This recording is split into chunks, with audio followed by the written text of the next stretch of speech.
போறல தப்பு நடக்கிறது. அதுக்கு தான் வளைகுடா நாடுகள் பக்கம்லாம் போனா என்ன பண்ணப்போ தண்டனை தான். எடுத்தா என்ன பண்றாங்கிறது தெரியுது இல்லையோ. ஆனா இங்க அப்படி எல்லாம் இல்ல.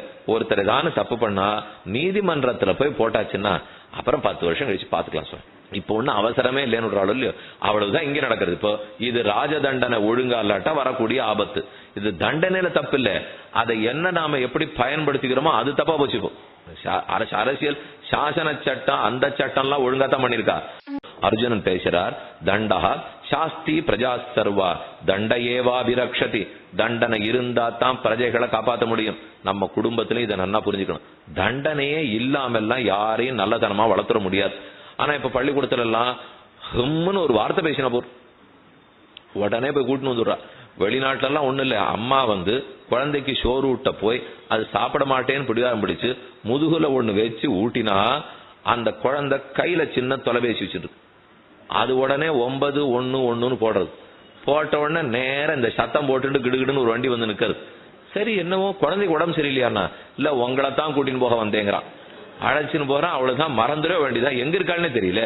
என் குழந்தை அவ கேட்டான், என்ன தப்பு பண்ணேன்னா, குழந்தை அடித்தீர் குற்றம். என் குழந்தை அடிச்சேன், நான் அடிச்சது நான் தான் பெத்தேன், 10 மாசம் சுமந்திருக்கேன், நான் அடிச்சேன்னா அது உங்கள் நாட்டில், இங்க இல்ல. இது மேல நாட்டு கலாச்சாரம். இதே போல கலாச்சாரம் இங்கேயும் நன்னா வர ஆரம்பிக்கிறது.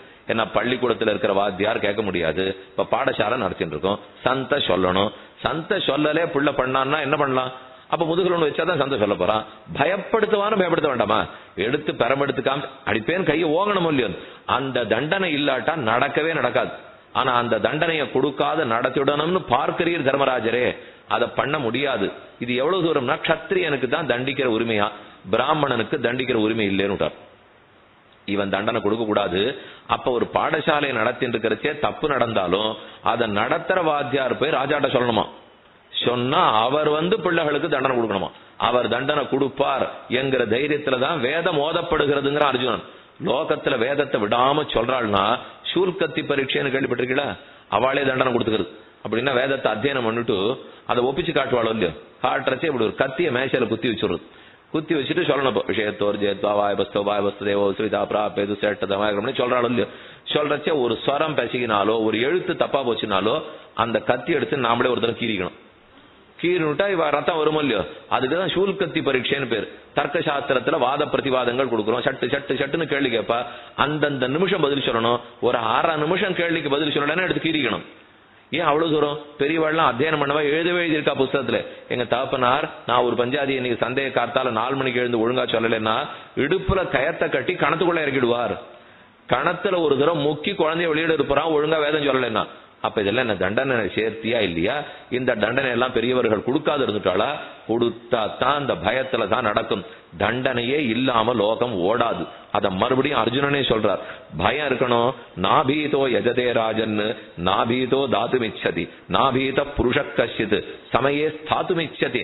பயம் இல்லாட்டா யஜ்யம் பண்ண மாட்டான், பயம் இல்லாட்டா பூஜையே பண்ண மாட்டான், பயம் இல்லாட்டா தளிகையே பண்ண மாட்டாங்கிறார். எல்லாம் பயம் இருக்கணும். பயம் இருந்தா தான் தெய்வ பூஜைக்கு வருவான். நமக்கு பயம் விட்டு போச்சுன்ற இல்லையோ. சுவாமி குளிர் விட்டது, பயம் விட்டது, இதெல்லாம் எதுக்கு சொல்றா? பண்ண மாட்டான்னு அர்த்தம். இனிமே அந்த பயம் இருக்கணும். சனாதன தர்மத்தில் ஒரு பக்கம் அந்த பயம் இருக்கணும்னு ரொம்ப குறைச்சலான சாஸ்திரம், கொஞ்சம் ஸ்லோகம். ஆனா எண்ணிறந்த ஸ்லோகங்கள் கருணை கருணை பொறுமை பொறுமைன்னு எழுதிட்டாலும் இல்லையோ. அந்த பொறுமை கருணை விஷயம் கொஞ்சம் கூட படுத்து. இந்த தண்டிக்கணும்னு சொன்னது இருக்கு, இல்லாம இல்ல இப்ப பாரதத்துல. ஆனா இருக்குன்னா இத்தனை நாள் ஸ்லோகத்துல இப்ப மட்டும்தான் இந்த மாதிரி பாக்குறோம். இது வரைக்கும் இந்த மாதிரி பார்த்தோமா? எப்பவும் கருணையோட இரு, அஹிம்சையோட இப்படியே சொல்லணும் இல்லையோ. அது நிறைய இருக்கு, இது குறைவா இருக்கு. அப்படின்னு என்ன அர்த்தம்? நிறைய கருணையோட குறைவா தண்டனையோட இருக்கணும்னு அர்த்தம். அதுக்கு தான் அந்த ஸ்லோகத்தை நிறைய வச்சுட்டு இந்த ஸ்லோகங்களை குறைச்சலா வச்சிருக்கா. நம்ம என்ன பார்த்தோம்?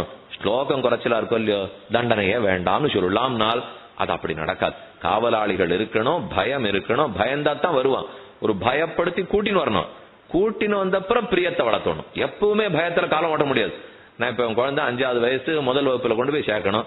போக மாட்டேன்னு சொன்னா முதுகலை ஒண்ணு வச்சு கொண்டு விட்டேன். சாமி இப்ப 10வது படிச்சுட்டு இருக்கான், இப்போ முதுகலை வச்சுதான் கொண்டு விடுறேன். அது அன்னைக்கு 5வது 1வதுக்கு போறச்சே பண்ணிட்டு இருக்கலாம். அதுக்கப்புறம் அவனுக்கு ஆசை வரணும், அவனே தான் போய் படிக்க போனமே தவிர வயசாக வயசாக அந்த பீதி பிரீத்தியா மாறணும். ஆனா பீதியே இல்லாட்டா வாழ்க்கை செல்லாதுன்னு தெரிந்துகொள். கிராமா நிஷ்கம்ய முனையா விகத குரோதம் அஸ்ஸராக வனே குடும்ப தர்மானா திருஷ்யந்தே பரிமோகிதாக. ஏன் தர்மபுத்திரா உனக்கு தெரியாதா? நாட்டுல இருக்க மாட்டேன்னு காட்டுக்கு போய் தபஸ் பண்ண ஆரம்பித்து விஸ்வாமித்திரர் யாராருக்கு ஆசைப்பட்டார், குழந்தை பெற்றார்ன்றது உனக்கு தெரியாதா? எத்தனை ரிஷிகள் காமவசப்பட்டுட்டா ஒரு அப்சர ஸ்திரீ இந்திரன் எதுக்கு வச்சுட்டு இருக்கான்? யாரானு காட்டுக்கு தபஸ் பண்ண போனோன்னு அனுப்பிச்சு விட்டுடுறான். இப்ப நீ சொல்றபடி பார்த்தா காட்டுக்கு போனவெல்லாம் அப்சரஸுக்கு மோகிக்க கூடாது. ஆனா ஒரு கதையில அப்சரஸுக்கு வசப்பட்டுட்டான், காமத்துக்கு வசப்பட்டான், குழந்தை பெற்றா, தபஸை இழந்தான், இத்தனை கதை இருக்கே. அப்படின்னா காட்டுக்கு போனதுனாலெல்லாம் நல்லது நடந்துடும்னு நினைக்காதே. லோக யாத்திரை இருக்கிற இடத்திலேயே தர்மம் கர்மம் ஆகியவற்றை செய்ய வேண்டும். மனிதன் மாறி மாறி பிறக்கிறான். இதிலிருந்து வெளியேறுவதற்காகத்தான் துடிக்கிறான். பிரவ்ராஜனஞ்ச நகராத நிச்சைவ அனிஜைச்ச விவாசனம் மகாரண்ய நிவாசச்ச நதஸ்ய ஸ்மர்த்து மர்ஹசி. வெளி யுத்தம் உள் யுத்தம் ரெண்ட ஞாபகம் வச்சுக்கோ. எச்சதே துரோண பீஷ்மாபியாம் யுத்தமாசீத் அரிந்தம. துரோணரோட பீஷ்மரோட சண்டை போட்டது வெளி சண்டை. தர்மபுத்திரா இப்ப உள் சண்டை இருக்கு கேட்டுக்கோ. எத்தனை நாஸ்தி சரைக்காரியம். அம்பே கிடையாது, வில்லே கிடையாது, கத்தியே கிடையாது. ஒரு பெரும் போர் இப்ப நடந்துட்டு இருக்கு பாருங்கடா. இப்ப போர் நடக்கிறதா? அம்பு கத்தியோட போட்ட போர் பீஷ்ம துரோணர் போர். ஆனா இப்ப போட்டு இருக்கிறது எது தர்மம்னு புரியாத போர். இப்போ ஆத்மனேக மனசைகேன யோத்தைவ்யம் தத்தே யுத்தம் உபாஸ்திதம் எத்திர நாஸ்தி சரைக்காரியம் நமித்ரைர்நச பந்துபிஹி ஆத்மேன ஆத்ம ஆத்மனைகேன யோத்தவ்யம் தத்தே யுத்தம் உபோப்சிதம். ஏற்கனவே நடந்த வெளி யுத்தத்தை ஜெயிச்சுட்டீர் தர்மபுத்திரரே. இப்ப உள்ள நடக்கிறது நம் மனசோட நமக்கு நடக்கிற யுத்தம். இந்த யுத்தத்தை ஜெயிக்கிறது தான் கஷ்டம். ஏற்கனவே கண்ணனே சொல்றார், காமக்ரோதத்தோட சண்டை போட்டு ஜெயிக்க பாரு அர்ஜுனா. வெளியில இருக்கிற கர்ணனையும் துரோணரையும் ஜெயிச்சுடலாம், ஆனா உள்ள இருக்கிற விரோதிகளை ஜெயிக்கவே முடியாது அப்படின்னு கூறுகிறார் அர்ஜுனன். மேற்கொண்டு கூறுகிறார். இப்போ அந்த இடத்துக்கு இத போல பேசி நடந்துட்டு இருக்கிறச்சே தர்மபுத்திரன் சொல்றார், ஜனகமன்னவன் எப்படி இருந்தார்னு உனக்கு தெரியுமோ என்று ஒரு கதை சொன்னார். ஜனகன் அப்படியே ராஜரிஷி. ராஜரிஷியா இருந்தா கூட பற்றில்லாம இருந்தார். அவர் காட்டுக்கு போகணும்னு வாழ்ந்தார். அந்த ஜனகனுடைய வயித்தை பத்தி நீ தெரிஞ்சுக்கணும். அவர் பெருமை கூறுகிறேன். அசந்தோஷா பிரமாதஸ்ய மதோ ராகோ பிரசாந்ததா பலம் மோகோபிமானஸ்ய அப்யுத்வேகசைவ சர்வசா. ஒரு வயித்தை வளர்க்கறதுக்கா இந்த பாடு கூடாதே. சன்னியாசி வாழ்க்கை வாழணுமே. ஜனகன் அப்படித்தான் இருந்தார். மிதிலாயாம் பிரதீப்தாயாம் நமே தக்கியதி கிஞ்சன. அந்த சரித்திரம் சொல்றாரு. இப்போ தர்மபுத்திரன் ஜனகனுடைய சரித்திரம். ஜனகனுக்கு யாக்ஞவல்யர் ஆச்சாரியம். யாக்ஞவல்யர் இடத்துல உட்காந்துதான் அந்த பாடம் கேட்டுப்பார். ஆனா ஜனகன் வந்தா தான் யாக்ஞவல்யர் பாடத்தை ஆரம்பிப்பார். இது மற்ற ரிஷிகளுக்கு எல்லாம் வருத்தம். ராஜா அவர் வந்தா தான் ஆரம்பிக்கிறார். ஏதோ கொடுக்கல் வாங்கல் இருக்கும், அதனாலதான் அவர் வந்து ஆரம்பிக்கிறார் அப்படின்னு மற்ற ரிஷிகள்லாம் பேசிக்கிறார். இது உண்மை இல்லையேன்னு புரிய வைக்கணும்னு யாக்ஞவல்யருக்கு எண்ணம். அதனால ஒரு நாள் பாடம் நடந்துட்டு இருக்கிறச்சே தன் யோக மகாத்மியத்தால மிதிலா எரிகிறா போல காட்டினார். உண்மை இல்லை, தன் மாயையால மிதிலா தேசம் எரியிறாப்புல காட்டினார். அந்தந்த ரிஷி பிடி ஓட்டம். இவரை காண எல்லாரும் போயிட்டா. எல்லாரும் போய் பார்த்துட்டு ஒண்ணுமே இல்லைங்க, அங்க எரியவே இல்லை. திரும்பி வந்து அவ இடத்துல உட்காந்துட்டா. ரிஷி கேட்டார், எல்லாம் ஓடி ஓடி போயிட்டு இருந்தீங்களே, எதுக்கு போனீர்? இன்னைக்கு இருந்தா உமக்கு ஒரு ஜோடி பூனல் காணா போயிருக்குமா? உமக்கு இன்னைக்கெல்லாம் இருந்தா ஒரு கமண்டலம் காணா போயிருக்குமா? இல்ல உமக்கு ஒரு 4 தர்பம் காணா போயிருக்குமா? இவ்வளவுதானே உங்க சொத்தே. இதுதானே போயிருக்கும். ஜனக நகராம இடத்துல உட்காந்துருக்காரு பத்தியா? இத்தனை எரிஞ்சாலும் இங்க உட்காந்துருக்காரு. மிதிலாயாம் பிரதீப்தாயாம் நமே கிஞ்சித்து பிரதக்கியதே. கேட்ட யாக்ஞவல்யர் கேட்காரு, என்ன ஜனகா நீ மட்டும் எழுந்திருக்கல? அப்ப அவர் சொல்றார், இவ்வளவு நாள் நீர் பண்ணின உபதேசத்திலிருந்து இது என்ன அல்பம், இது எரியலேன்னு எனக்கு அப்பவே தெரியும். இது எரிந்தாலும் என் உடல் எரிந்தாலும் நான் கவலைப்பட போறதில்லை. அது என்னமோ தனி. அந்த ராஜ்யம் எரிஞ்சதுக்காக நான் கவலைப்பட போறேன். இப்போ என் யோகத்தாலே அனைத்தையும் கட்டுப்படுத்துவேன், நான் நகர வேண்டிய தேவையே கிடையாது என்று ஜனகன் சொல்றார். அப்ப ராஜாவா இருந்து எவ்வளவு தூரம் பற்றற்று இருந்தார் பார் அர்ஜுனா, இதை தெரிஞ்சுக்கோ அப்படின்னு தர்மபுத்திரன் எடுத்து சொல்றாரு அர்ஜுனனுக்கு. அப்ப நமக்கு என்ன தோணும்னா, ஜனகன் அத்தனை தூரம் சிறப்போட இருந்திருந்தார், நாடே எரிஞ்சிருந்தா கூட போகாது இருந்திருக்கார். ஆகவே நம்மளும் எந்த பொறுப்பும் இல்லாம பத்தி எரிஞ்சிருந்தாலும் தூங்கலாம் இப்படின்னு ஒரு எண்ணம் வந்துருமோ இல்லையா? இப்ப இந்த கதையை பார்த்த உடனே என்ன எண்ணம் தோன்றது? என்ன படிக்கிறச்சே இதெல்லாம் ரொம்ப சூக்ஷ்மமான அர்த்தம், பார்த்து ஜாகிரதையா படிச்சுக்கணும். இதுக்குத்தான் நாம்பளா புஸ்தகத்தை வெறுமை வாங்கி படிக்கக்கூடாதுங்கிறது. இதை படிச்ச உடனே நமக்கு எதுக்காக எழுதியிருக்காங்கிறதே புரியாது இல்லையா? ஒரு புஸ்தகம்ங்கிறத எடுத்துனுட்டா இதுல இப்படி சொல்லப்பட்டிருக்குனால் இத போல ஒரு 10 புராண இதிகாசம் ஆழ்வார் பாசுரம் வேதம் உபநிஷத்து இது எல்லாத்தையும் வாசிச்சுட்டு அதுக்கும் இதுக்கும் முடிச்சு போட்டு எங்கைக்கும் தப்பில்லாத அர்த்தம் கொண்டு வரணும். இப்ப இந்த இடத்துக்கு ஒரு பொருள் சொல்லிட்டோம்னால் இது நேர ஒரு ஆழ்வார் பாட்டுல பொருந்தாம வந்ததுன்னா சொல்லக்கூடாது. ஏன்னா பெரியோர்கள் என்னைக்கும் ஒண்ணுக்கு ஒண்ணு முரண்பட்டு பேசவே மாட்டா, அனைத்து இடத்துலயும் ஒன்னா தான் பேசியிருப்பா. இங்க இப்ப ஒரு வார்த்தை இருக்கு, இதுக்கு நேர் எதிர்த்தாப்புல வராக புராணத்துல ஒண்ணு இருந்தா அந்த ரெண்டு வார்த்தையும் பொருந்த வைக்கிற அளவுக்கு வாயை திறக்காது இருக்கணும். அது பொருந்தினா தான் வாயை திறக்கணும், இல்லைன்னா அதை பத்தி பேசவே கூடாது. சுவாமியா அது பொருந்தாது, இப்படித்தான் இதிகாசம் இருக்குன்னு ஆரம்பிச்சிருவா. பொருந்தாது இல்ல, பொருந்தினது எப்படின்னு எனக்கு தெரியல, அதுதான் உண்மையை தவிர எத்தனையோ லட்சோபலட்ச ஸ்லோகங்கள் நமக்கெல்லாம் தெரிய போறதா? நம்மளது மந்த புத்தி, மந்த ஆயுசு, மந்த ஸ்ரத்தை, இதை வச்சுன்னு பிரயத்தனம் பண்ணணும். இங்க எப்படி இருக்கு, இங்க எப்படி இருக்கு, இங்க இப்படி இருக்கு அப்படிங்கிறதுக்கு முதல்ல எல்லா புத்தகத்தையும் படிக்கணும். படிச்சா மட்டும் போராது, ஆச்சாரிய இடத்துல உட்கார்ந்து முதல்ல முட்டி தேய காலக்ஷேமம். அதுவே இல்லை, ஒரு 12 வருஷமான ஒரு பெரியவரிடத்துல கேட்காம நாம ஏதாவது பேச ஆரம்பித்தால் அபத்தமா தான் பேசும். அது ஒன்னும் சுபத்தமா பேசுறதுக்கே வராது. நன்கு சொல்லணும், கோவையா இருக்கணுமா, முதல்ல கோவையா நம்ம புரிஞ்சுக்க வேண்டாமா? புரிஞ்சுட்டானே சொல்லவே முடியும்.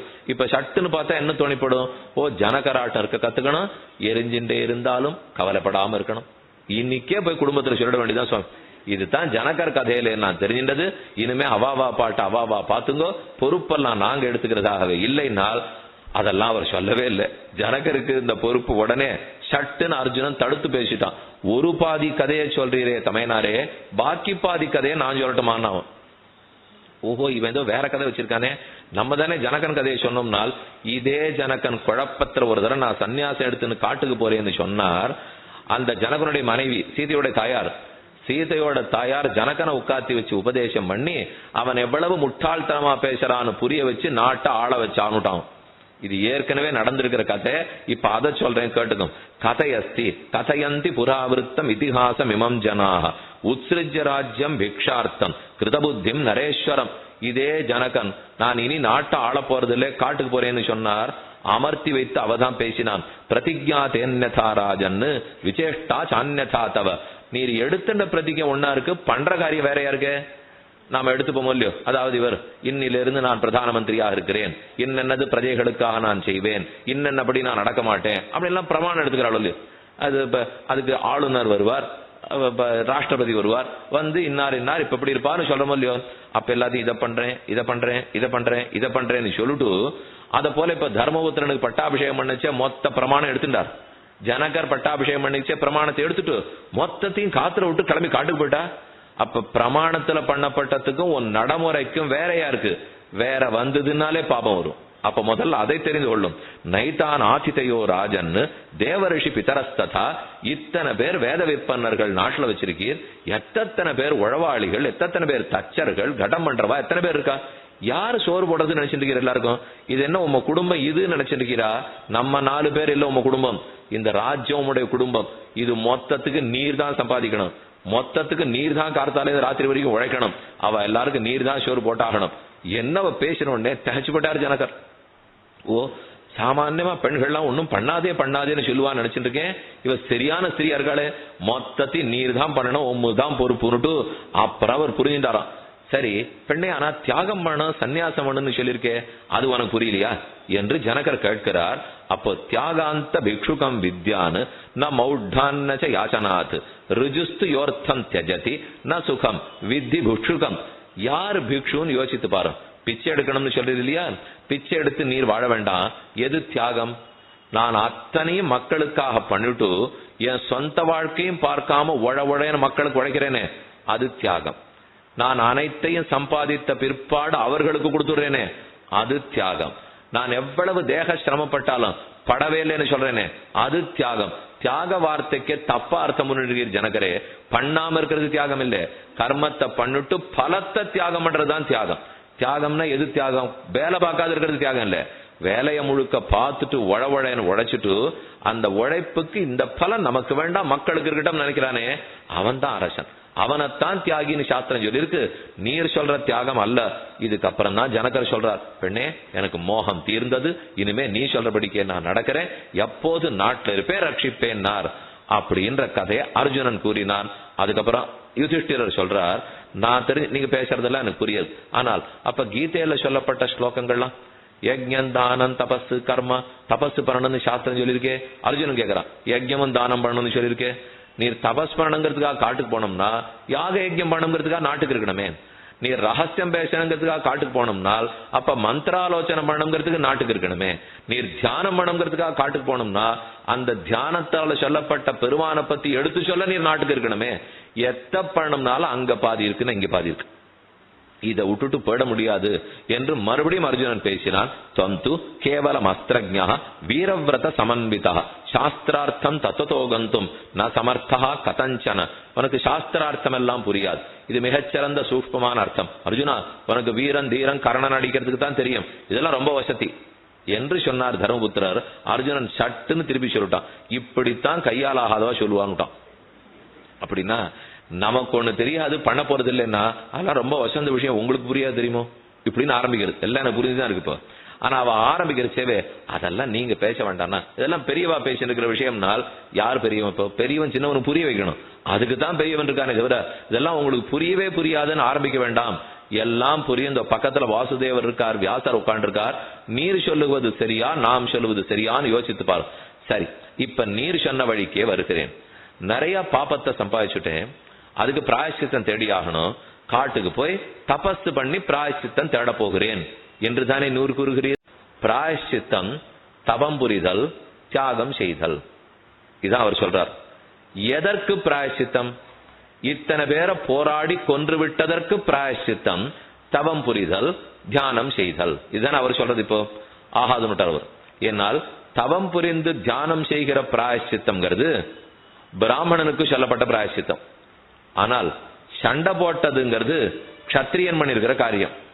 ஆகவே க்ஷத்ரியன் பண்ண காரியத்தினுடைய பிராயஷ்சித்தத்தை கொண்டு போய் நீர் சேர்க்க முடியாது. உமக்கு பிராயஷ்சித்தம் வேறேன்னா அர்ஜுனன். அப்ப நமக்கு என்ன பிராயஷ்சித்தம் இருக்குன்னால், நாட்டில இருந்து யஜ்ஞம் தானம் தபஸ் பண்ணணும். நாட்டில இருந்து நிறைய யாகம் பண்ணணும். அஸ்வமேத யாகம் 100 பண்ணும், ராஜசூய யாகம் 10 பண்ணும், என்னென்ன யாகம் உண்டோ பண்ணும். இந்த யாகத்தை எல்லாம் பண்ணி பண்ணி பிரஜாரட்சணம் பண்றதுதான் உமக்குரிய பிராயஷ்சித்தம். இத பண்ணுன்னு சொல்லிருக்கு, இத பண்ணுன்னு சொல்லிருக்கு, ரெண்டையும் குறுக்க சேர்க்கக்கூடாது இல்லையா? இப்போ நாம இத்தனால இத்த பண்ணணும்னு சொன்னா சமயம் அங்க இருந்து கிளம்பி ஒருத்தர் வரணும். எங்க இருந்து வரணும்? இந்த பக்கத்து வீட்டுல ஒருத்தர் இருக்காருன்னு வச்சுங்களேன், இங்கேயே இருக்கார், பக்கத்திலே இருக்கார், நிச்சயப்படி உபன்யாசத்துக்கு வருது, அவருக்கு ரொம்ப சுலபம் இல்லையோ, இங்கேயே நடக்கிறது, வந்தாச்சான்னு பார்த்துன்னு வரலாம். நம்ம எல்லாம் நகரத்துக்குள்ள வீட்டுக்கு போயிடலாம். இது அவ்வளவு தூரம் சௌக்கியமா அவர் இருக்காரோ இல்லையோ. இப்ப நம்ம எல்லாம் தள்ளி எங்கிருந்தோ வரணுமோ இல்லையோ, அங்கேருந்து கிளம்பி வரணும், இங்கேருந்து கிளம்பி வரணும். அவ வண்டியை பிடிச்சு வரப்போறா. அவரவர்கள் வண்டிக்காக பரபரான்னு பறந்து வண்டி ஏறி அதுல இருந்து 1/2 மணி நேரம் பிரயாணம் பண்ணி எல்லாரும் வரணுமோ இல்லையோ. அப்போ வண்டி ஏறி 1/2 மணி நேரம் பிரயாணம் பண்ணி உபன்யாசத்துக்கு வர வேண்டும். இது எழுதியாச்சு, ஒரு வரி எழுதிட்டேன். அடுத்த ஒருத்தர் எழுதினார், உபன்யாசகர் வந்த பிற்பாடு புறப்பட்டு வந்தா போரும். இன்னொரு வரி எழுதினேன். உடனே இந்த 2 வரியில இருக்கிற பாதி பாதி வெட்டி ஒருத்தன் என்ன பண்ணா, 1/2 மணி தள்ளி இருக்கிறவாளோட இந்த பாதியை சேர்த்தான். சேர்த்துட்டு 1/2 மணி ஒருத்தர் தள்ளி இருக்காரு, அவர் உபன்யாசகர் வந்த பிற்பாடு பார்த்து கொண்டு புறப்பட்டால் போரும் இப்படின்னு சேர்த்தான். சேர்த்தா என்ன ஆகுப்ப, உபன்யாசம் ஆரம்பிச்சு 1/2 மணிக்கு கழிச்சு தான் வருவார். அவ்வளவுதானே நடக்கும். அப்ப எந்த வரியை எத்தோட சேர்க்கணுமோ அதுல தானே சேர்க்கணும். க்ஷத்ரியர்களுக்கு பிராயஷ்சித்தம் இது, சண்டை போட்டவனுக்கு பிராயஷ்சித்தம் யாக யஜ்யம் பண்றது. அதே பிராமண தர்மத்திலே வேதம் சொன்னத்துல தப்பு பண்ணிட்டா பிராயஷ்சித்தம் தவம் பண்றது, காயத்ரி ஜபம் பண்றது. ஆனா இத்தோட அதை கோத்து அத்தோட இதை கோக்காதோ இல்லையோ. அதனால தர்மபுத்திரா, நீ தப்பான தர்மம் தப்பான ஆச்சாரம் பிராயஷ்சித்தம் சொல்றீர். உமக்கு பிராயஷ்சித்தம் இருக்கு. இப்போ யஜ்ஞம் தானம் நாட்டில இருந்து பண்றதுதான் உமக்கு பிராயஷ்சித்தம். அப்ப யஜ்ஞ தானம் பண்றதுன்னு சொன்னா காட்டுக்கு போக முடியாது, இவர் கையிலேயே ஒண்ணு இருக்காது. இவர் எங்க இன்னொருத்தருக்கு தானம் பண்ண? அப்ப நாட்டில இருந்து சம்பாதிச்சதானே தானம் பண்ண முடியும். இவரே ஏதோ வேதம் சொல்லிட்டு போறார். அப்ப நாட்டில இருந்து எங்க 100 பேரை கூட்டி இவரால் வேதம் சொல்ல முடியுமா? அதை புரிந்து கொள்ளும். ஆகவே நீர் நாட்டில் இருப்பதுதான் தகும் என்று சொல்லி தேவஸ்தானங்கிற முனி, பேரே ஒரு தேவஸ்தானம், தேவஸ்தான முனி தர்மபுத்திரருக்கு எடுத்து சொல்லி, எது உத்தம தர்மம், கிரகஸ்த தர்மம் தான் உத்தம தர்மம்னு புரிஞ்சுக்கும். பிரஜனஸ்வேஷு தாரேஷு மார்தவம் ஹ்ரீ ரசாபலம். சன்னியாசி முக்கிய தர்மமாக கொள்ளக்கூடாது. யார் தெரியுமோ சன்னியாசியா போலாம், அவரை பார்த்து பின்தொடர்றதுக்கு முதல்ல ஆள் இல்லாத இருக்கணும். புது அழகான அர்த்தம் சொல்றார். லோக சங்கிரகமேவாபி சம்பஸ்யன்னு கர்த்துமர்கசின்னு கண்ணனே சொல்றாரு இல்லையோ.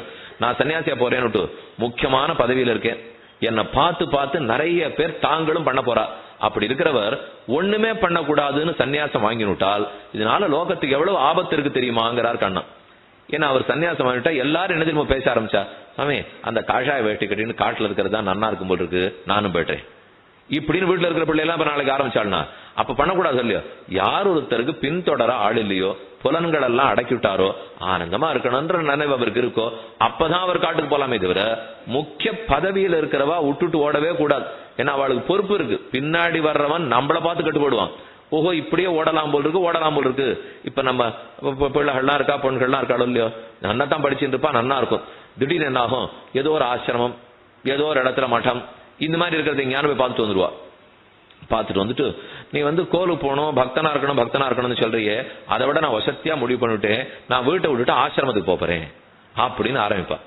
அதெல்லாம் நான் சொல்லவே இல்லையே, வீட்டுல இருந்து தானே பக்தி பண்ண சொன்னேன் அப்படின்னு அம்மா அலறுவாள். அப்ப பொண்ணு நிதானமா, பக்தி பண்ணன்னு நீ சொன்னேன், அது சின்ன பக்தி, நான் சொல்றது ரொம்ப வசதி இல்லையோ, அதனால நான் வீட்டுல இருந்தே போய் ஆசிரமத்தில இருந்து ஆரம்பித்தால் அது ஏதோ புதுசா உருவாக்கப்பட்ட ஏதான ஆசிரமம் அது இது இடங்கள்லாம் ஏத்துப்பாளே தவிர பழைய சைவ மட்டங்கள்லயோ வைஷ்ணவ மட்டங்கள்லயோ ஒத்துக்கவே மாட்டான். அவனவன் இருக்கிற இடத்துல இருந்து தான் செய்ய வேண்டும். விட்டு விட்டு ஓடி போய் செய்வதே ஆகாது. ஆனா பல பேருக்கு இப்போ ஆள் வேண்டிருக்கு. அதனால என்ன பண்ணிடுறா, அப்பா அம்மாவெல்லாம் மதிக்க வேண்டாம், பக்திங்கிறது உயர்ந்தது, அதோ கடவுளை உன் கையால காட்டுறேன், என் தோல்ல கடவுள் இருக்கார், என் கழுத்துல கடவுள் இருக்கான்னு காட்டிண்டா அப்ப இவாளை பார்த்து நம்ம பின்னாடி போயிருந்தோம்னா பிள்ளை பொருளெல்லாம் முட்டாள்னு அர்த்தம். அதை போலவும் போயிடவே கூடாது. இருக்கிற இடத்துல இருந்து இருந்துட்டு தான் செய்ய வேண்டிய கைங்கிறத பண்ணணும். இப்ப இந்த சம்பிரதாயத்துல ஆட்ட 2 மடமும் சொல்றேன், சைவ மடங்களும் சேர்த்துக்கவே மாட்டா. அவாவா இருங்கோ வாங்கோ கைகிற மண்ணுங்கோ போயிட்டே இருங்கோ.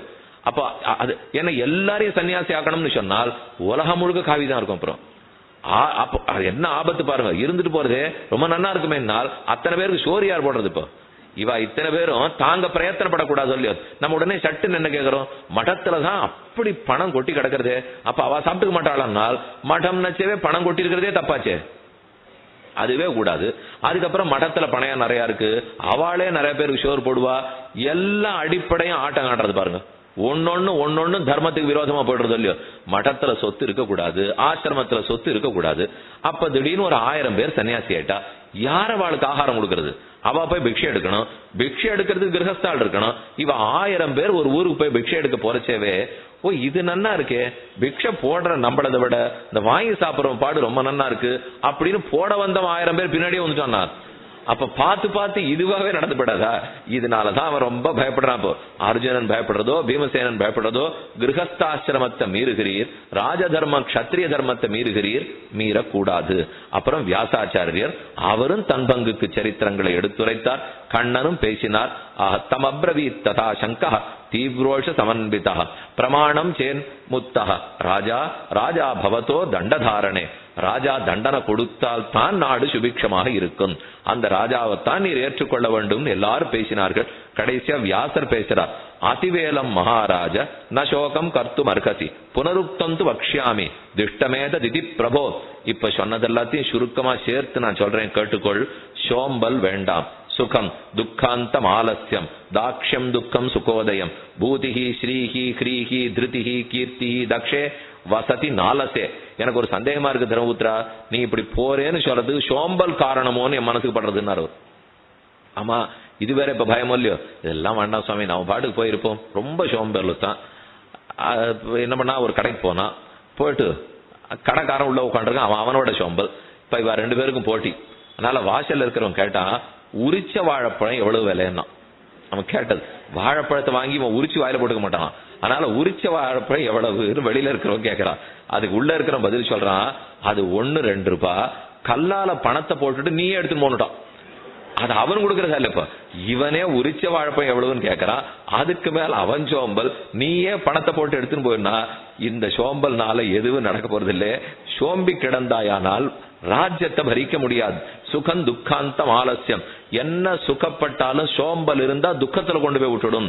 தாக்ஷம் துக்கம் சுகோதயம் பூதி, நிறைய செல்வம் செழிப்பா இருக்கணும். ஸ்ரீஹி செல்வம் இருக்கணும். ஹ்ரீஹி நிறைய வெட்கத்தோட இன்னும் கொடுக்கணும்ன்ற ஆசை இருக்கணும். திருதிஹி தைரியமா எதிர்க்கணும். கீர்த்தி புகழ் பரவணும். தக்ஷே நல்ல சாமர்த்தியம் இருக்கணும். இப்படி இருந்தா தான் ராஜாவனுடைய வாழ்க்கை என்று அவர் கூறினார். அடுத்த அஸ்மகீதம் வியாசர் சொல்றார், ஹே தர்மபுத்திரா, ரொம்ப நாழியா நீ வைராக்கியம் வைராக்கியம்னு பேசிட்டு இருக்கியே, கடைசியில நாங்க பேசுறதெல்லாம் நீ பேசுறியே. வியாசர் பேசிட்டு இருக்க வேண்டிய எல்லாத்தையும் தர்மபுத்திரன் பேசிட்டு இருக்கான். இப்போ வியாசர் எடுத்து சொல்லிட்டார், நான் பேச வேண்டியதை நீ பேசாதே. இப்ப நம்ம வைத்தியர்கிட்ட போறோம், அவன் நமக்கு என்னானாலும் சரிப்படுத்தணும் இல்லையோ, மாத்தி மாத்தி மருந்து கொடுத்து எப்படி உடம்ப குணப்படுத்தணும் இல்லையோ. அவர் 1 வாரம் பண்ணி பார்த்தார், 2 வாரம் பண்ணி பார்த்தார். அப்புறம் கேட்டா, சுவாமி உங்களுக்கு என்ன வயசாச்சு? இப்போ 76 ஆகுது. இப்போ போருமே, இப்ப இனிமே எதுக்கு இந்த வைத்தியம் எல்லாம் எங்களையும் கஷ்டப்பத்தி நீரும் கஷ்டப்படுகிறீர் பாத்துக்கலாமே விட்டால் அவர் சொல்ல ஆரம்பிச்சார், இனிமே நீர் ஆத்மாவை பார்க்க கத்துக்கணும், சரீரத்தை ரொம்ப முயற்சி பண்ண வேண்டாம். நைனன் சிந்தந்தி சஸ்திராணி நைனந்தகதி பாவகா நச்சைனன் கிளேதயன் தியாபகா ந சோஷயதி மாருதா. ஆத்மாவை வெட்ட முடியாது, உலர்த்த முடியாது, நனைத்த எங்கோ கீதையில கேட்டாப்புல இருக்கே, அதை எதுக்கு இந்த சுவாமி பேசிட்டுக்கா நம்ம தோணிப்படாதா? யாரார் எத்தத்தை பேச வேண்டுமோ அதைத்தான் பேசணும். தர்மபுத்திரார் நீர் போய் வியாசர் பேசுறத பேசக்கூடாது. வியாசர் பேசினா சரி, அதே பேச்ச தர்மபுத்திரன் பேசினா எப்படி இருக்கும்? நாட்டை ஆள வேண்டியவன் காட்டில் இருக்க வேண்டியவன் பேச்சு பேசாதே என்று கூறி நீங்க திரும்ப நாட்டுக்கு வரணும்னு சொல்ல தர்மபுத்திரன் கடைசியா இசைந்தார். அப்ப 16 ராஜாக்களுடைய சரித்திரம் சொல்லி மொத்த பேரும் இருந்தான்னு பேரு போட்டா. கடைசியிலே வியாசர் கூறுகிறார், யஸ்வயம் பிரதிஹந்தி ஸ்ம சாசனம் விஷயே ரதः ச பாகுப்யாம் வினிக்ராஹ்யः லோகயாத்ரா விதாயகः. கடைசியில தர்மபுத்திரா ஒன்று சொல்லிக் கொள்ள விரும்புகிறேன், யார் சட்டத்தை இயற்றி மக்களை நடக்க வைக்கணுமோ அவனே சட்டத்தை கையால உடைச்சு விட்டான்னா நான் என்ன சொல்லுவேன்? நீதான் சட்டத்தை இயற்றினவன், நீதான் மக்களை அதை நடக்க வைக்கணும், ஆனா நீயே மீற பார்க்கிறாய். கடைசியா தர்மபுத்திரர் ஏத்துண்டார். ரத கஜ துரக பதாதிகளுடைய நாட்டுக்குள்ளே புகுந்தார். புகுந்தது பெரிய பட்டாபிஷேகம் நடந்தது.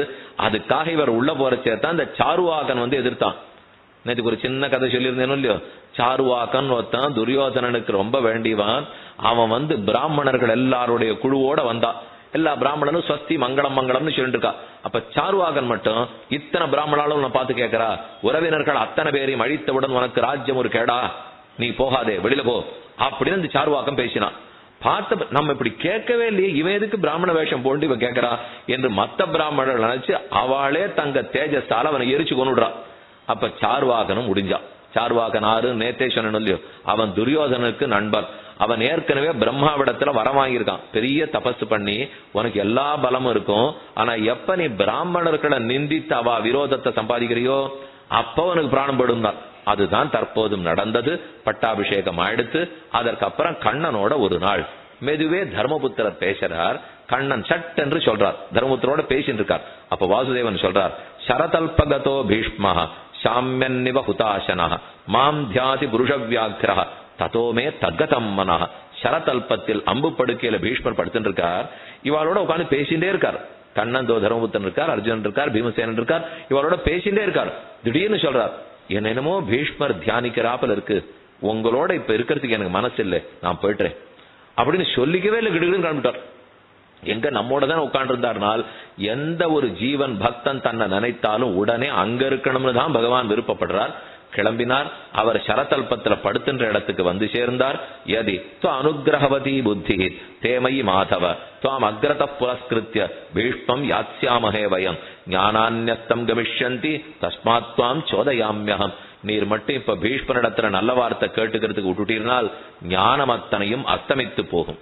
ஆகவே தர்மபுத்திரா எல்லாரும் வாங்கோ போய் கேட்டுக்கலாம்.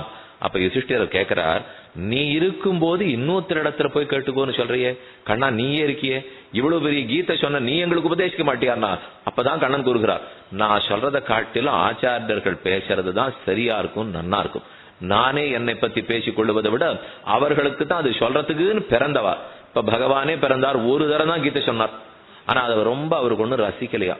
இருக்கட்டுமே, நம்ம பத்தி மத்த பேரே பேசட்டும். இது நாமே நான் சொன்னா ஏத்துக்கு போறதா? திருக்குறுங்குடி ஆச்சரியமான க்ஷேத்திரம்.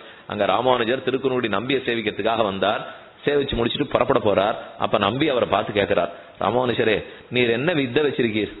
நானும் பிறந்து எத்தனையோ திருத்த பார்த்தேன், ஒத்தனும் திருந்த மாட்டேங்கிறான். ஆனா நீர் போய் உபதேசம் பொண்ட உடனே எல்லாரும் தெரிஞ்சு விடுறாளே. மண்மிசை யோனிகள் தோறும் பிறந்து எங்கள் மாதவனே கண்ணுர நிற்கிலும் காணகில்லா உலகோர்கள் எல்லாம் அண்ணலி ராமானுஜன் வந்து தோன்னி அப்பொழுதே நன்னறிஞாலம் தலை கொண்டு நாரணர்காயிரரே ராமானுஜர் அவதரித்தார்னு உடனே மொத்த பேரும் தெரிஞ்சுட்டாளே. என்ன ரகசியம் வச்சிருக்கீன்னு நம்பி கேட்கிறார் பெருமாள். ராமானுஜர் உடனே சொன்னார், நான் ஏதாவது உனக்கு உபதேசம் பண்ணோம்னா நீ சிஷ்யனா கீழே நில்லு. நீ இவ்வளவு உயரத்துக்கு நின்று என்ன கீழே நிற்க வச்சுட்டு நான் ஆச்சாரியரா இருந்து நீ சிஷ்யனா இருக்க முடியுமா? எனக்கு ஆசனம் கொடு. உடனே நம்பி ஒரு சிங்காசனத்தை கொண்டு போட்டார். ராமானுஜர் அமர்த்தினார். ஒன்னும் பெரிய விஷயம் இல்ல, சின்ன ரகசியம். நீ எப்ப பிறந்தாலும் நான் பெரியவன்கிற, யாரும் நம்ப மாட்டான். நான் பிறந்த அவன் பெரியவன்கிற, அதான் நம்புறான் எல்லாரும்.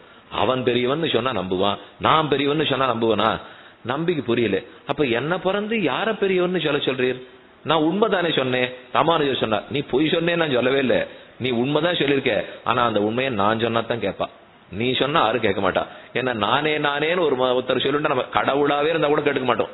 அதை ஒரு ஆச்சாரியன் பார்த்து அவர் பெரியவர் திருவடிகளை பற்றுன்னு சொன்னத்தான் நாம் கேட்போம். ஆக பீஷ்மாச்சாரியர் கண்ணன் வருகை தந்தான், பீஷ்மரை பார்த்தான். அப்ப பீஷ்மர் கண்ணனை சேவிச்சவன ரொம்ப திருப்தி. அவனை பார்த்து ஸ்தோத்திரம் பண்றார். தேவதானவ கந்தர்வா யக்ஷராட்சச பன்னகாக என்ன ஜானந்தி கோஹ்யேஷ குதோவா பகவானிதி. தேவர்களோ யக்ஷர்களோ ராட்சசர்களோ அனைத்து தேவதைகளுக்கும் தேவதனி, நித்திய சூரிகளுக்கெல்லாம் தலைவன் நீ. குணபூதானி பூதேஷே பூதேஷே சூத்ரே மணிகணாயிவ. ஒரு நூலில் எப்படி பல மணிகள் கோர்க்கப்பட்டிருக்குமோ கண்ணா, அத போல பிரபஞ்சம் முழுக்க உன்னிடத்தில் கோர்க்கப்பட்டுள்ளது. நீயே ஜகத்தை சரீரமாக கொண்டவன், ஜகத்துக்கெல்லாம் அந்தராத்மா, அனைவருக்கும் உள்ளே இருந்து ஆட்சி செலுத்துபவன். அப்பேற்பட்ட பிரம்மமாகின நீர் இதோ கண்ணனாக திருவதாரம் பண்ணியிருக்கிறீர். இந்த உண்மைகள் எத்தனை பேருக்கு தெரிய போகுது? வெகு சிலருக்கு தெரியும். அதைத்தான் தர்மபுத்திரனுக்கும் சொல்லணும் நிச்சயம். எம் தேவம் தேவகீ தேவி வசுதேவாத் அதீஜனத்து பௌமஸ்ய பிரம்மணோ குப்தியை தீப்தம் அக்னி விவாரணிகி. எப்பேற்பட்ட கண்ணன் மகனொருவர்க்கல்லாத மாமேனி வண்ணன் இங்கு வந்து பிறந்தான்கிறத நான் தெரிஞ்சுட்டேன். பலருக்கு இந்த உண்மை தெரியாது கண்ணா என்ன. பீஷ்மர் அவனை ஓஹோன்னு ஸ்தோத்திரம் பண்ணார். அப்போது கண்ணன் கேட்டுறார், தர்மபுத்திரருக்கு நிறைய சந்தேகம் இருக்கான், அவர் வருவார், நீர் அவருக்கு மெத்த உபதேசம் செய்ய வேண்டும் என்று. பீஷ்மாச்சாரியர் பண்ண ஸ்தோத்திரம் பீஷ்மஸ்துதின்னு பேர் பெற்றிருக்கு. இந்த பீஷ்மஸ்துதி யாரெல்லாம் தினப்படி படிக்கிறானோ துவராஜா ஸ்தவராஜா சமாப்தோயம் விஷ்ணோர் அத்புத கர்மண காங்கேயேன புராகீதா மகாபாதக நாசன. காங்கேயினால பாடப்பட்ட இந்த விஷ்ணு ஸ்தோத்திரம் பகவான ஸ்தோத்திரம் பண்ணது எப்போதும் பாடத்தக்கது. பாடினால் என்னென்ன நன்மை ஏற்படுங்கிறார். இமம் நரஹா ஸ்தவராஜம் முமுக்ஷு ஆதித்ய லோகான் அமலான் சனாதனான். இந்த லோகத்தையே தாண்டி சனாதன லோகத்தையே அவன் அடைந்து விடுகிறான். பீஷ்மர் சரதல்பத்துல கிடக்கிறார். தர்மபுத்திரர் கண்ணனை முன்னிட்டு கொண்டு வந்தார். அப்பதான் பீஷ்மரை பார்த்து கண்ணன் கேட்கிறார், உமக்கு சக்தி இருக்கா? உம்மால உபதேசம் பண்ணிட முடியுமா? இல்லை, நான் ரொம்ப பலகீனனாக கிடக்கிறேன், நாம் அனுகிரகிப்போம் சொல்லும் அப்படின்னு சொல்லிட்டு தர்மபுத்திரா கேளுன்னார். அவன் பயந்து பயந்து வெக்கப்பட்டு ஒதுங்கி போனான். அப்ப கண்ணன் சொல்றார், பீஷ்மரே உங்க பேரன் ரொம்ப பயப்படுறார், அவர் நிறைய பேரை கொண்டுட்டார், அதனால நீர் என்ன தப்பா நினைச்சிட்டு இருப்பீரோ, சிக்கண்டியை வச்சு அடிச்சு நீரும் கிழவுந்துட்டீர், அதனால ரொம்ப வெக்கப்படுறாருனால். பீஷ்மர் சிரித்தார். இதுதான் இவனுக்கு இருக்கிற சந்தேகமே வாசுதேவா. இத்தனை முடித்த பிற்பாடு வெட்கப்படுறேன்னு சொன்னான் பார், சந்தேகம் இங்கேதான் ஆரம்பிக்கிறது. அவன் இன்னும் வாழ்க்கையோட உண்மைகளையே புரிஞ்சுக்கலே. என் கர்மத்தால் நான் கிடக்கிறேன், அவன் கர்மத்தால் அவன் சண்டையிட்டான். வாசுதேவா, கர்மம் தீண்டாதவன் நீ ஒருத்தந்தான் இன்னும் இவன் புரிந்து கொள்ளவில்லை. லோகத்துல மற்ற அத்தனை பேரும் கர்மத்தால் தீண்டப்பட்டிருக்கும். கர்மம் இருக்கிற வரைக்கும் இந்த பூலோகத்திலோ ஏதோ லோகத்தில் கர்மத்துக்கு வசப்பட்டு பத்த ஜீவாத்மாக்களா இருக்க போறோம். இந்த பத்த தன்மையிலிருந்து முக்தி அடைந்து எங்கோ செல்ல வேண்டும். அதற்கு உந்திருவடிகளை பற்றணும்னு கூட தெரியல என்று சொன்னார். அதுக்கப்புறம் தர்மபுத்திரன் தைரியத்தை வரவழைச்சு விழுந்து நமஸ்கரித்து, அடியனுக்கு ராஜ தர்மத்தை உபதேசிக்க வேண்டும் மூச்சு விட்டா. நல்ல வேளை இவர் தபஸ்வி தர்மத்தை உபதேசிக்கணும்னு கேட்காது இருந்தாரு. கேட்டு இருந்தா அப்ப அங்கதான் போறாருன்னு அர்த்தம். நல்ல வேளை இவர் ராஜாவை பட்டாபிஷேகம் பண்ணிட்டு இருக்கார், இவர் இனிமே ராஜாவா ஆள போறார், ராஜ தர்மத்தை பத்தி கேட்கிறார். முதல் விஷயம் பீஷ்மர் பேச ஆரம்பித்ததே, ராஜ்யாம்பை பரமோ தர்மம் இது தர்மவிதோ விது மகாந்தமேதம் பாரஞ்ச மன்னே தத்ப்ரூஹி பார்த்திவ நமோ தர்மாய மகதே நம கிருஷ்ணாய வேதசே. தர்மத்துக்கு வணக்கம். அந்த தர்மமூர்த்தியாக எழுந்துருள் இருக்கும் கண்ணனுக்கு வணக்கம். அந்த தர்மத்தை கேட்கிறீர், அதிலும் ராஜ தர்மத்தை கேட்கிறீர். இந்த கண்ணனை அமர்த்தி கொண்டு பேசுவதற்கு எனக்கு நான் நடுங்குகிறது. பீஷ்மர் முதல் வார்த்தை சொல்றார், இப்பேற்பட்டவர் உட்காந்து வச்சுட்டு என்ன பேச சொல்றீரே, ஆனால் அவன் அனுகிரகத்தால் அவனை பத்தி சத்தியமே பேசுகிறபடியால் தைரியத்தை வளர்த்து கொண்டு பேசுகிறேன். அவரை பத்தி தான் பேச போறேன், சத்தியம் தான் பேச போறேன், அவர் கொடுத்த சக்தியினால தான் பேச போறேன். அதனால எனக்கு இப்ப கவலை இல்லை.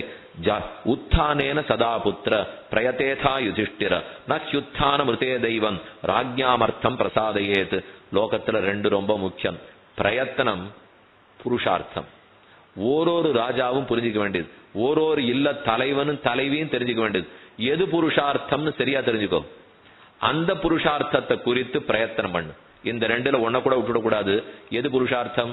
ஒரு ஜீவாத்மாவுக்கு புருஷார்த்தம் எது? இப்ப நம்மளை கேட்கறான்னு வச்சுக்கோ, நீங்கள்லாம் ஆத்மாவாச்சே, உங்களுக்கு எது புருஷார்த்தம்னால் கர்மத்தை தொலைத்து முக்தி அடைவது. இது ஒன்றையே புருஷார்த்தம். இதை தவிர வேற எதையானு தேடிந்தோம்னால் அதெல்லாம் இடைப்பட்ட புருஷார்த்தங்களா இருக்கலாம். ஆனா அது கடைசி புருஷார்த்தமாக இருக்காது. லட்சியம்னாலே நெடும் தொலைநோக்குக்கு ஒரு பார்வை இருக்கணும், லட்சியம் இருக்கணும். இடைப்பட்ட காலத்துல லட்சியம் இருக்கணும். இப்போ ஒரு பள்ளிக்கூட பிள்ளைய கேட்டீங்கன்னா என்ன லட்சியம்னால், நான் இப்ப இந்த இடத்துக்கு வேலை செய்யணும்னு சொல்லுமாண்ணா, அது அந்த பிள்ளைக்கு தெரியவே தெரியாது. பள்ளிக்கூடம் 4வது படிக்கிற பிள்ளைய கேட்டா இப்ப எப்ப விடுமுறை வருதோ கொஞ்சம் விளையாடணும், இதுதான் அதை பத்தி தெரிய போகுது. இல்ல அப்புறம் என்ன பண்ண போறேன்னா 4வதுல இருந்து 5வது போகணும், அவ்வளவுதான் அதுக்கு தெரியும். இல்ல 5வது முடிச்ச அப்புறம் அதெல்லாம் யோசிக்கவே இல்லை, நீ ஏதாவது மிட்டாய் கொடுக்கறதுனா கொடு அப்படின்னு பதில் வந்துருப்போம், அவ்வளவுதான் அதுக்கு தெரியுது. அதை போல நம்ம விட்டுட முடியுமா? வாழ்க்கையில கடைசி இலக்கு புருஷார்த்தம், கர்மத்தை தொலைத்தல், மோட்சம் அடைதல். அதற்கு நடுவுல கல்யாணம் பண்ணிருக்கோம், குழந்தை பிறந்திருக்கோம், வயலுக்கு போயிருக்கோம், சம்பாதிச்சிருக்கோம், அதெல்லாம் இடைப்பட்டதா இருக்கலாமே தவிர அந்த கடைசி பலத்துல எண்ணத்தை விட்டுட்டு இடைப்பட்டதை மட்டும் நினைக்க கூடாது.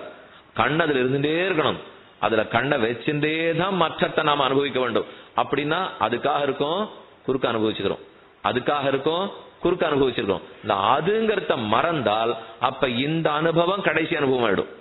ஏன்னா இந்த கடைசிங்கிறது எதுங்கிறது கண்ணுல இருந்து மறைஞ்சதுன்னு வச்சுங்க, அப்ப இப்ப எதை அனுபவிச்சிருக்கோம் இது கடைசி ஆயிடும் இல்லையோ. அப்ப இப்ப கல்யாணம் பண்ணி இப்ப குழந்தை பிறந்தது இப்ப வீடு வாங்கின்றதே லட்சியம் ஆயிடும். அதைத்தான் புருஷார்த்தத்துல தப்பிடுறதுன்னு அர்த்தம். நம்ம கண்ணு புருஷார்த்தத்துல நிலைச்சிருந்தால் அதுல இருந்து மாற்றக்கூடாது. புருஷைகி அர்த்தத்தை இது புருஷார்த்தா, ஒரு மனிதனால் விரும்பப்படுவது எது? கடைசியா கர்மத்தை தொலைத்து முக்தி அடைதல். அடுத்து ஒரு ராஜா இருக்க வேண்டிய முறை சொல்றேன். நகி சத்தியாதிருத்தே கிஞ்சித் ராஜ்யாம்பை சித்தி காரகம். சத்தியம் ஒரு அரசனுக்கு ரொம்ப முக்கியம்.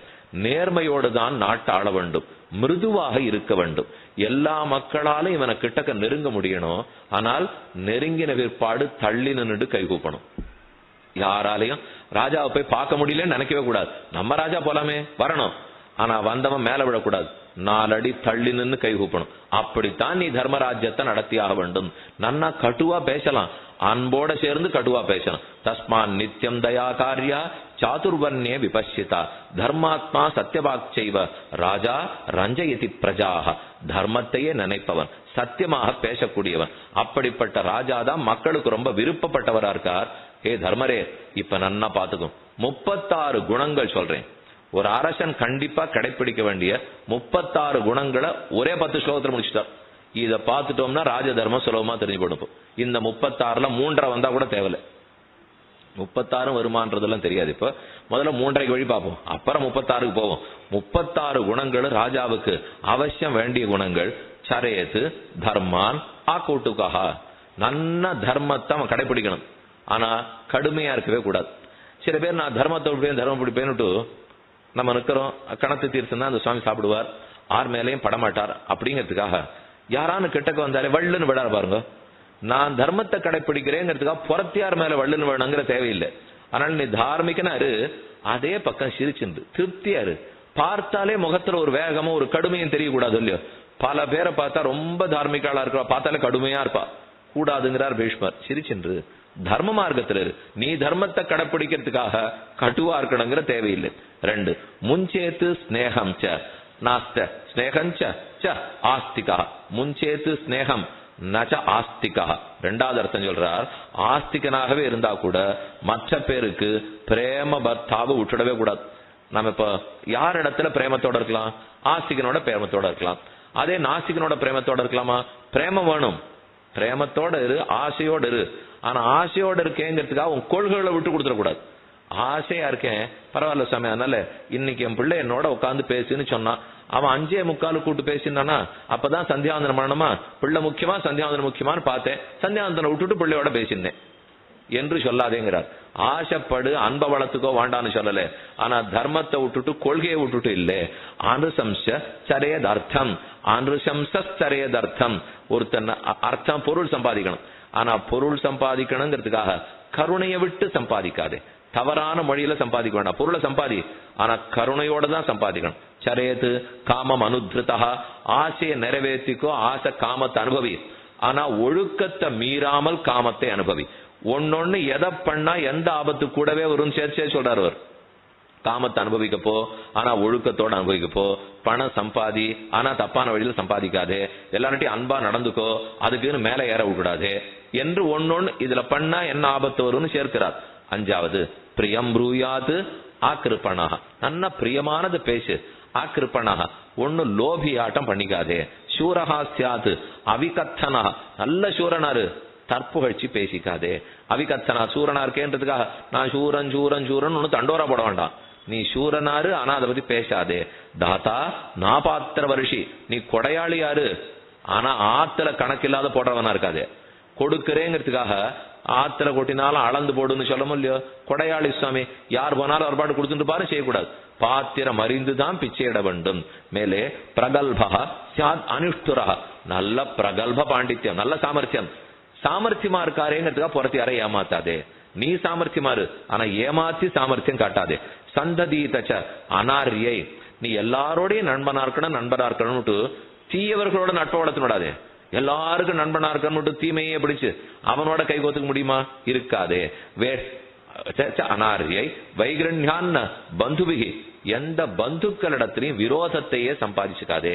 அவளுக்கு முடிஞ்ச அளவு உதவி பண்ணு. பந்துவா இருக்கானா விட்டுடு, அவளோட விரோதம் சம்பாதிக்காதே. அப்படி விரோதம் ஆக வேண்டிய அளவுக்கு அவன் தீய பந்துவா விலகிரு, விரோதத்தை சம்பாதிக்காதே.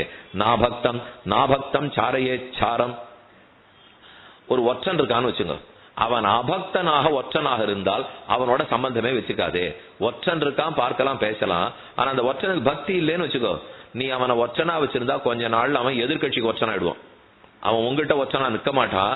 அப்ப பக்தி இருக்கிறவன் ஒற்றனாவை குறியாது காரியம் அபீடையாத். நான் ஒரு காரியம் பண்றேன்னு வச்சவே புறத்தியாருக்கு வலி கொடுக்கிற காரியத்தை பண்ணாது. நான் நன்னா பணம்ங்கிறதுக்காக 4 பேர் இடிக்க முடியுமா? எனக்கு காரத்தால எழுந்திருக்கணும், எழுந்துக்கிட்டு ஏதோ திருப்பாவ மாசம் மார்கழி மாசம் காலங்காத்தால தர்ம மாசம் திருவாராதனம் பண்ணணும்ட்டு யாரோ ஒரு 92 வயசுக்காரர் உடம்பு முடியாதவர் படுத்துட்டு இருக்கார். தட்டால் சட்டான்லாம் போட்டு விளக்கெல்லாத்தையும் போட்டு பாத்திரத்தை எடுத்து உருட்டி அங்க கணத்துல ஜலத்தை போட்டு ஜகடையெல்லாம் போட்டு சத்தம் போட்டு அவர் அதிர்ந்து போய் பிராணம் படுத்து. இது என்ன லாபம்? இப்போ அப்ப நான் ஒரு காரியத்தை பண்றேங்கிறதுக்காக அத போல மற்ற பேருக்கு பீடை ஏற்படுத்தாதே.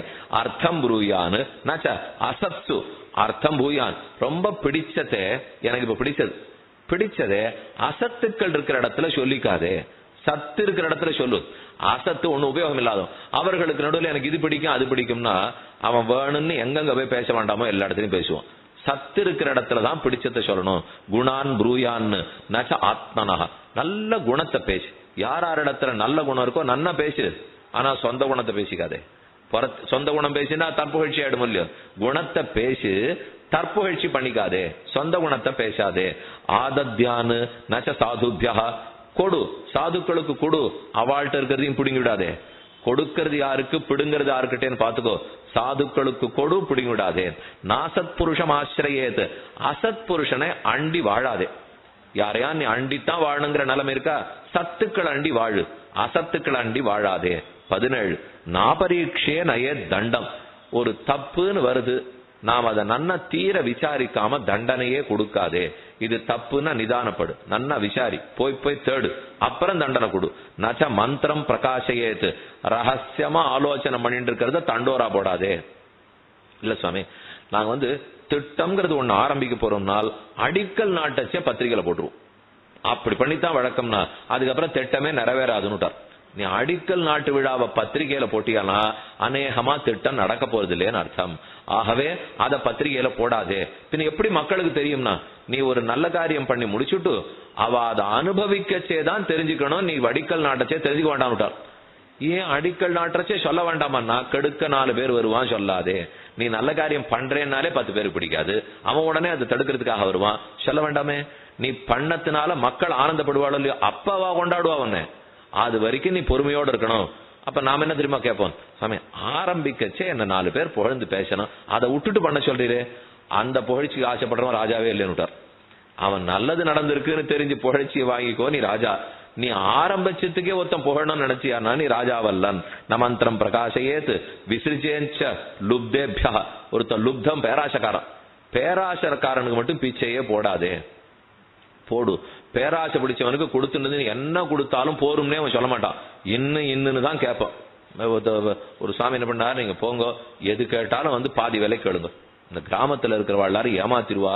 நீங்க நகரத்துக்கு போறச்சே ஒரு வேட்டி வாங்க போனா கூட அவ என்ன விலை சொல்றாளோ பாதி விலை கேளுங்க. என்ன கிராமத்துல இருக்கா சொல்லி அமைச்சிட்டா.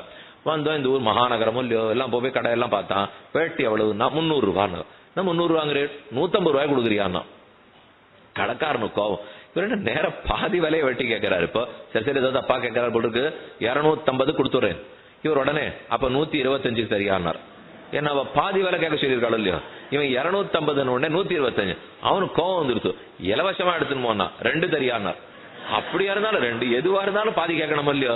இத போல பேராசை பிடிச்சவனுக்கு கொடுக்கவே கொடுக்காதே. விசிறிஜேது விசிறிஜேன்ன சலுப்தேப்யா விஸ்வசேன் அபகாரிஷு. நமக்கு அபகாரம் பண்றவன நம்பவே நம்பாதே. நமக்கு யார் உபகாரம் பண்ண மாட்டாரோ, தப்பு பண்ணுவாரோ அவரிடத்துல நம்பிக்கை வைக்காதே. நான் அபகாரிஷு அனீருஷுர் குப்ததாராக. நன்னா நம்ம மனைவியை காப்பாத்தணும், மக்களை காப்பாத்தணும், அவர்களை காப்பாத்துறமேனு பொறாமை இல்லாம காப்பாத்து. கணவன் மனைவிக்குள்ள கூட பொறாம வந்துடக்கூடாது. அவ ஓஹோன்னு இருக்காளேன்னு இவர் பொறாமப்படுறதோ, இவர் ஓஹோன்னு இருக்காரேன்னு அவர் பொறாமப்படுறதோ கூடாது. நிருபக சுத்தமாரு, நீ ரொம்ப சுத்தமாரு. ஆனா இன்னொருத்தர் சுத்தமா இல்லைன்னா அவளை வெறுக்காதே. இது ஒரு பெரிய ஆபத்து. இந்த நிறைய பேருக்கு எல்லாம் பளிச்சுன்னு இருக்கணும்ன்ற ஆசை இருக்குமா, அவ மத்த யாரான்னு துளி அழுக்கா இருந்தா போறோம், அவளை கண்டாலே அவளுக்காகாது. இவ தேய்ச்சி தேய்ச்சி தேய்ச்சி பாத்திரத்தை வச்சுப்பா, ஒழுங்கா மடிச்சு மடிச்சு எல்லாத்தையும் வரிசையா இருக்கணும். ஆனா இன்னொரு உள்ளுக்குள்ள போனாலே போட்டது போட்டபடி கிடக்கும். சில வீட்டுல போனோம்னா நம்ம ஒண்ணு காட்டுக்கு வந்துள்ளையே அப்படிங்கிற மாதிரி தோணும். எங்க எது கிடக்கிறதுன்னே தெரியாது. எது நமக்கு இல்ல, அவளுக்கே, அந்த வீட்டுல இருக்கிறவாளுக்கே எந்த எது இருக்குன்னு தெரியல. அப்ப நம்ம உள்ள போனாலும் தெரிஞ்சுக்க போறது இல்ல. இத போல இருக்கிறவாளுக்கு ரொம்ப சுத்தமா இருக்கும். சுத்தம் சோறு போடுங்கிற பாருங்க. இந்த சுத்தமா இருக்கிறவாளுக்கு அசுத்தமா இருக்கிறவாளை கண்டாலே பிடிக்காது. அவன் அந்த பக்கமே போக மாட்டா. இது தப்பு அது தப்பு ஏதானு சொல்லிட்டே இருப்பா. நீ ஏன் கவலைப்படுற, நீ சுத்தமா உன்னை பாத்துக்கோ. அவன் அசுத்தமா இருக்கிறத பத்தி நீ கவலைப்படாதே. அவன் இருந்தா அது அவனுக்கு. அதனால நீ சுத்தமா இருக்கிறதுக்கு பார், புறத்தியார வெறுக்காதே. ஸ்திரிய சேவேத நாத்தியர்த்தம். ஸ்திரீகளுக்கு நன்னா தொண்டு செய், ஆனா அதிகமா பண்ணிவிடாதே. எவ்வளவு செய்ய வேண்டுமோ அவ்வளவு பெண்களுக்கு தொண்டு செய். மிருட்டம் புஞ்சீத நாகிதம். உனக்கு பிடிச்சது நன்னா இனிமையா இருக்கிறத சாப்பிடு. ஆனா அந்த இனிமையா இருக்கிற பொருள் உடம்புக்கு போன உடனே உடம்புக்கு எடுக்கிற பொருளை சாப்பிடாதே. இனிமையா சாப்பிடு. நாக்குக்கு ரொம்ப நன்னா இருக்கும், ஆனா உள்ள போன உடனே ஆரம்பிச்சிரும். இப்ப எல்லாம் பத்திரிகையில போடுற அளவு. ஒரு 10 வருஷத்துக்கு முன்னாடி வேகமா வாங்கோ, வீட்டுல எல்லாம் அடுப்பு மூட்டி சமையல்லாம் பண்ணி எல்லாம் கட்டப்படாதீங்க. வேக உணவு போற வழியில அப்படியே சாப்பிட்டு போலாம் இல்லையோ. அப்படி வாசல்ல சின்ன சின்ன கடையா படவலான்னு வழக்கெல்லாம் போட்டு வச்சிருக்கான். உள்ள போற 50 ரூபா அப்படி 60 ரூபா கொடுத்த உடனே அவர் ஏதோ ஒரு பொட்டி ஒண்ணு தரார். அப்படியே வேகத்துல அந்த போற வண்டியிலேயே உட்காந்து கடிச்சு சாப்பிட்டு என்ன வேகமா போனோம் பார். ரொம்ப நன்னா இருந்து 10 வருஷத்துக்கு முன்னாடி. இப்ப 10 வருஷம் ஆச்சு. அந்த உணவு தான் கொழுப்புக்கே காரணம். சாப்பிடவே சாப்பிடாதீங்க. இதே பத்திரிகையில தான் 10 வருஷத்துக்கு முன்னாடி அதைத்தான் சாப்பிடுன்னு விளம்பரம் வந்தது. என்ன அது பத்திரிகை? 10 வருஷத்துக்கு முன்னாடி அப்படித்தான் போடுவா, 10 வருஷத்துக்கு இப்படித்தான் போடுவா. வயறு நம்பளுதுன்னா அது அவரது இல்லையே, பத்திரிகையாளருக்கு வயறுதான் இருந்ததுன்னா அவர் என்ன வேணா எழுதிட்டு இருக்கலாம். வயறது நம்புதாச்சே. அதனால சுச்சியா இருக்கா பாரு, ருச்சியா இருக்கா பாரு, நல்லதா இருக்கணும். ஆஹாராக சாத்விக பிரியாக ஸ்னிக்தாக ஸ்திராக, ஸ்திரமா இருக்கணும். தாத்துக்களை விருத்தி பண்றதா இருக்கணும்.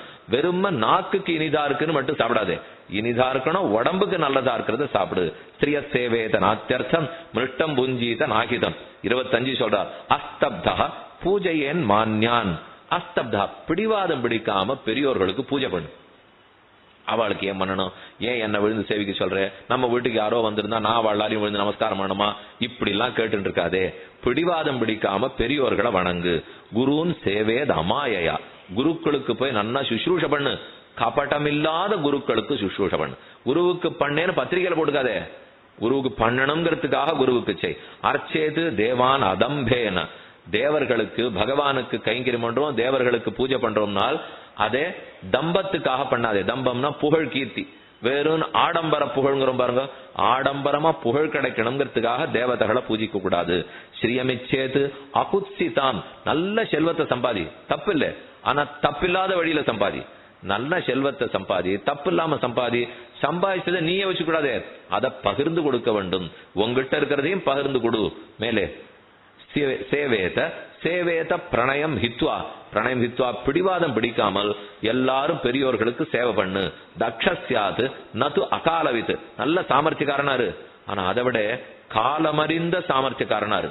எப்ப செஞ்சா ஒரு காரியம் நடக்குமோ அப்ப செய். காலத்தை பார்த்து ஒரு காரியத்துல இறங்குறது முக்கியம். தக்ஷனாரு சாமர்த்தியக்காரனாரு. சாந்தையேன்னச்ச மோக்ஷாய. சாந்தையே. நான் ஏதோ ஒருத்தர் தப்பு பண்ணிட்டு இருக்கார், அவர் அந்த மாதிரிலாம் கோபப்படாதீங்க அப்படின்னு அவரை பார்த்து சொல்றேன். அவரை சாந்தனம் பண்றேன்னா சமாதானப்படுத்துறேன்னு அர்த்தம். ஒருத்தரை சமாதானப்படுத்துறது நீ தப்பிச்சுக்கிறதுக்காக பண்ணாதே, அவர் நல்லதுக்காக பண்ணு. நான் ஒருத்தரை நல்லா சமாதானப்படுத்தி, சுவாமி இந்த பொருளாட்ட வசந்த பொருளே கிடையாது, நீர் நம்பணும், அவசியம் வாங்கிக்கணும், எதுக்குன்னா எனக்கு விற்பனை ஆகணும். அதனால இன்னொருத்தரை சமாதானப்படுத்துறது நீ தப்பிச்சுக்கிறதுக்காக பண்ணாதே, அதை அவர் நல்லதுக்காக செய். அனுகிருண்ணன் நச்ச ஆக்ஷேபது. இன்னொருத்தருக்கு கொடுக்க போறாரோ இல்லையோ, அதை நீ குறுக்க போது தடுக்காதே. ஒரு நாள் கொடுக்க முடிஞ்சா கொடு, முடியலையோ இல்லையோ இன்னொருத்தர் கொடுக்கச்சே பேசாமலையான்னு இது நமக்கு ஒரு வழக்கம். ஆறான ஒருத்தருக்கு நிறைய பிரசாதம் எல்லாம் சுவாமி கொடுத்துட்டு இருக்காருன்னா, சாமி அவர் வீட்டுல யாரும் 3 பேர் கூட இல்ல 2 பேர் கூட இல்ல, எதுக்கு அவருக்கு போய் இத்தனை பிரசாதம் எல்லாம் கொடுக்குறீர் வேணும்னு அவர்கிட்ட போய் சொல்றது. ஒருத்தர் என்ன பண்ணா, யமுனை கரையா போயிட்டு இருந்தான், ஆமை ஒண்ணு கடைஞ்சது, கையில இருக்கிற தடி எடுத்து ஓங்கி ஓங்கி ஆமை ஓட்டுல அடிச்சுட்டே இருக்கான். அது ஒண்ணுமே ஆகாது. ஆமை ஓட்டுல தடி அடிப்பட்டா என்ன ஆகுது? பக்கத்துல ஒருத்தன் போயிட்டு இருந்தவன் வேணும்னு அவனை தட்டி என்ன பண்றேன்னா, ஆமையை அடிச்சுட்டு இருக்கேன், அது இப்படி அடிச்சா ஒன்னாகாது, திருப்பி போட்டு அடின்ட்டு போயிட்டான். போயிட்டா திரும்பி போட்டு அடிச்சு ஆமை போடுமோ இல்லையோ, இவன் ஒண்ணுமே பண்ணல. இப்போ அவன் கேட்டா சொல்றான், அவன் சொன்ன உண்மையை நான் சரிப்படுத்தினேன். இப்போ அவன் இப்படியே அடிச்சா உயிர் போகும்னா நான் திருப்பி போட்டு அடிச்சா தான் உயிர் போகும்னு நான் சொன்னது உண்மைதானே என்று கேட்டா இது நியாயமான யோசிச்சு பாருங்க. அவன் சொன்னது உண்மையா இருக்கலாம், ஆனா சொல்லிருக்க கூடாதோ இல்லையோ. இப்படி நீ தவறாக பேசாதே. அனுகிரண்ணச்ச ஆக்ஷிபேத் பிரஹரேன்னது அவிஜ்ஞாய பிரஹரேத் நது அவிஜ்ஞாய. யார் ஒருத்தனை தெரியவே தெரியாதோ தெரியாதவனிடத்துல கை ஓங்காதே. ஒருத்தரை தெரியாதா தெரிஞ்சவர் அடிச்சா கூட சமாளிச்சு விடலாம், ஆனா தெரியாதவர்களை அடித்தால் அப்ப சமாளிக்க முடியாத அவிஜ்ஞாய. ஹத்வா சத்ருன்னு ந சோசையேத். சத்ருவை கொன்ன பிற்பாடு சோகப்படாதே. இதான் இவனுக்கு இப்போ சத்ரு எடுத்து முடிஞ்சு போயிட்டார், அதற்கப்புறம் உட்கார்ந்து சோகப்பட்டிருந்தியானா குரோதம் குறியாது நச்ச அகஸ்மாத். எக்காரணம் கொண்டும் யார தெரியாதோ அவர்களிடத்துல கோபப்படாதே.